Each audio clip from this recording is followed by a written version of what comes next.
Hey everyone, it's Casey with Unique Worldwide Opals again. Welcome, thanks for being here with me at the Rice Mineral Museum outside of Hillsboro, Oregon. Today is May 20th, 2020. And I'm out here because I'm wanting to share with you guys some tips here on equipment to bring out to the Virgin Valley. If you want to go mining, if you want to go dig, if you want to go buy a scoop, if you want to go do some tailings, I got my gear out here with me. I'll show it to you.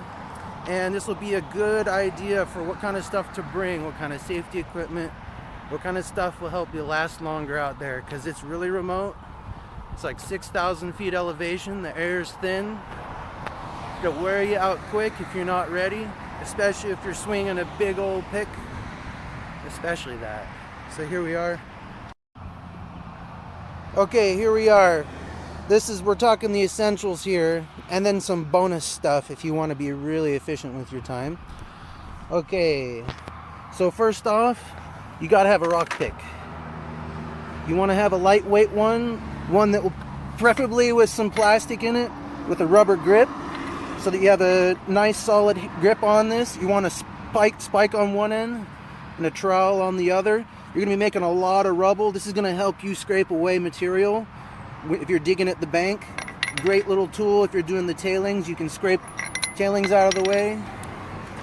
May as well bring a single jack. There's big chunks. If you're doing the wall, there's big chunks of clay you might need to bust off.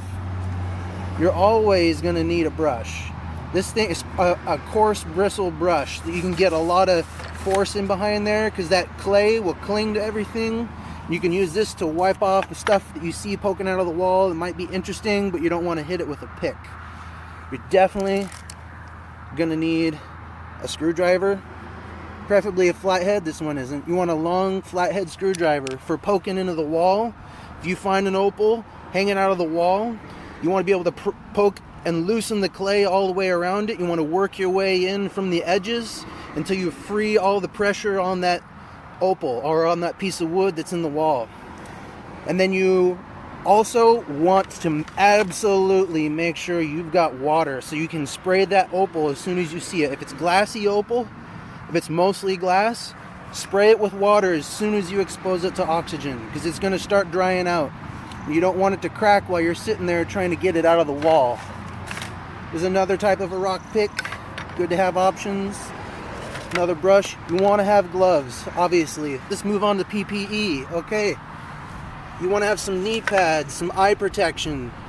Most of the mines are going to tell you got to wear steel toe boots of some kind and a hard hat, especially if you're at the Peacock or the Bonanza where they do active digging in virgin soil. You want to have that kind of protection.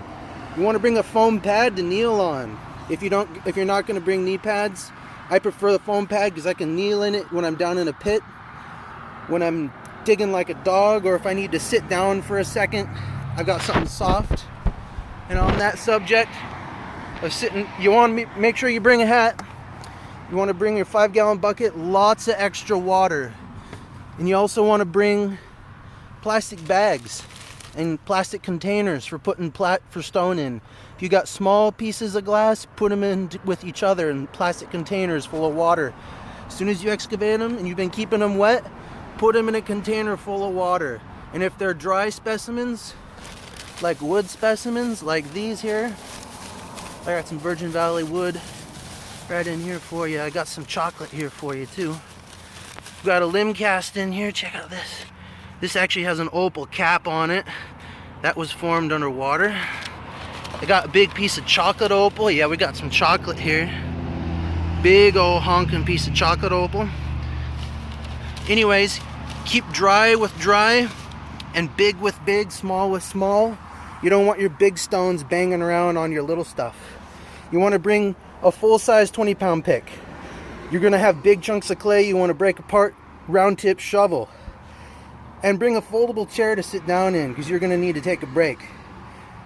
And also a rain jacket, because if you're out there in inclement weather, the rain is like a wall. It'll come at you out of nowhere, and it's fast.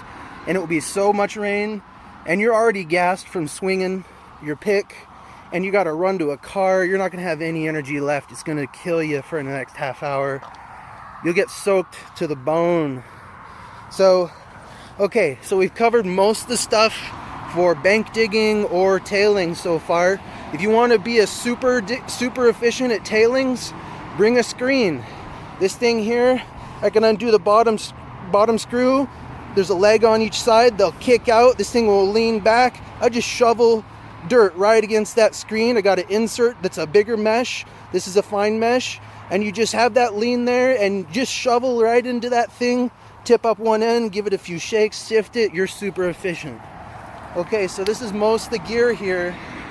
If you can get this, you're set to go. Absolutely key thing is the water. You've got to keep the specimens wet the instant you expose them to oxygen. You'll probably notice out there that once you start to get into virgin soil, the clay that's a few feet under the surface is kind of darker. It's actually a little moist.